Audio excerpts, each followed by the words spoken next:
फूटी किस्मत वाले इस कहानी को ज़रूर सुने। एक व्यक्ति जीवन से हर प्रकार से निराश था। लोग उसे मनहूस के नाम से बुलाते थे। एक ज्ञानी पंडित ने उसे बताया कि तेरा भाग्य फला पर्वत पर सोया हुआ है। तू उसे जाकर जगा ले तो भाग्य तेरा साथ हो जाएगा। बस फिर क्या था, वो चल पड़ा अपना सोया भाग जगाने। रास्ते में जंगल पड़ा तो एक शेर उसे खाने को लपका। वो बोला, भाई मुझे मत खाओ, मैं अपना सोया भाग्य जगाने जा रहा हूँ। शेर ने कहा कि तुम्हारा भाग्य जग जाए तो मेरी एक समस्या है, उसका समाधान पूछते लाना। मेरी समस्या ये है कि मैं कितना भी खाऊं मेरा पेट भरता नहीं है। हर समय पेट भूख की ज्वाला से जलता रहता है। मनहूस ने कहा, ठीक है। आगे जाने पर एक किसान के घर उसने रात बिताई। बातों बातों में पता चलने पर कि वो अपना सोया भाग्य जगाने जा रहा है। किसान ने कहा कि मेरा भी एक सवाल है, अपने भाग्य से पूछकर उसका समाधान लेते आना। मेरे खेत में मैं कितनी भी मेहनत कर लूँ, पैदावार अच्छी होती ही नहीं है। मेरी शादी योग्य एक कन्या है, उसका विवाह इन परिस्थितियों में मैं कैसे कर पाऊंगा। मनहूस बोला, ठीक है।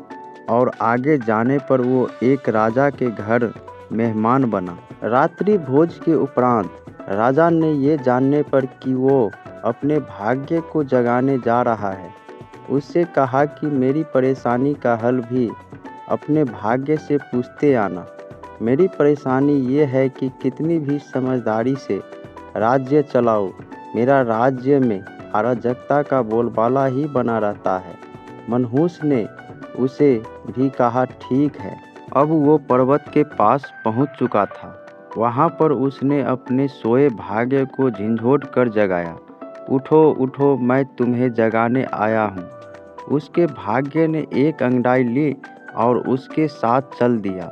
उसका भाग्य बोला, अब मैं तुम्हारे साथ हरदम रहूँगा।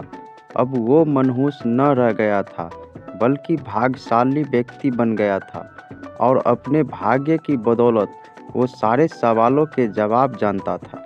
वापसी यात्रा में वो उसी राजा का मेहमान बना और राजा की परेशानी का हल बताते हुए वो बोला, चूँकि तुम एक स्त्री हो और पुरुष वेश में रहकर राज काज संभालती हो, इसलिए राज्य में अराजकता का बोलबाला है।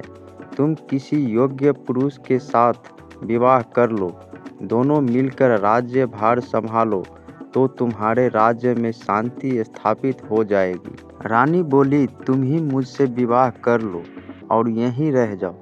भाग्यशाली बन चुका वो मनहूस इनकार करते हुए बोला, नहीं नहीं, मेरा तो भाग्य जाग चुका है, तुम किसी और से विवाह कर लो। तब रानी ने अपने मंत्री से विवाह किया और सुखपूर्वक राज्य चलाने लगी।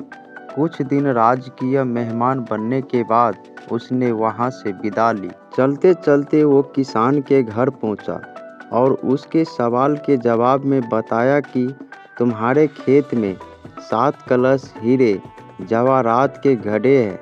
उस खजाने को निकाल लेने पर तुम्हारी जमीन उपजाऊ हो जाएगी और उस धन से तुम अपनी बेटी का विवाह भी धूमधाम से कर सकोगे। किसान ने अनुग्रहित होते हुए उससे कहा कि मैं तुम्हारा शुक्रगुजार हूँ, तुम ही मेरी बेटी के साथ विवाह कर लो। पर भाग्यशाली बन चुका वह व्यक्ति बोला कि नहीं नहीं, मेरा तो भाग्य उदय हो चुका है, तुम कहीं और अपनी सुंदर कन्या का विवाह करो। किसान ने उचित वर देखकर अपनी कन्या का विवाह किया और सुखपूर्वक रहने लगा।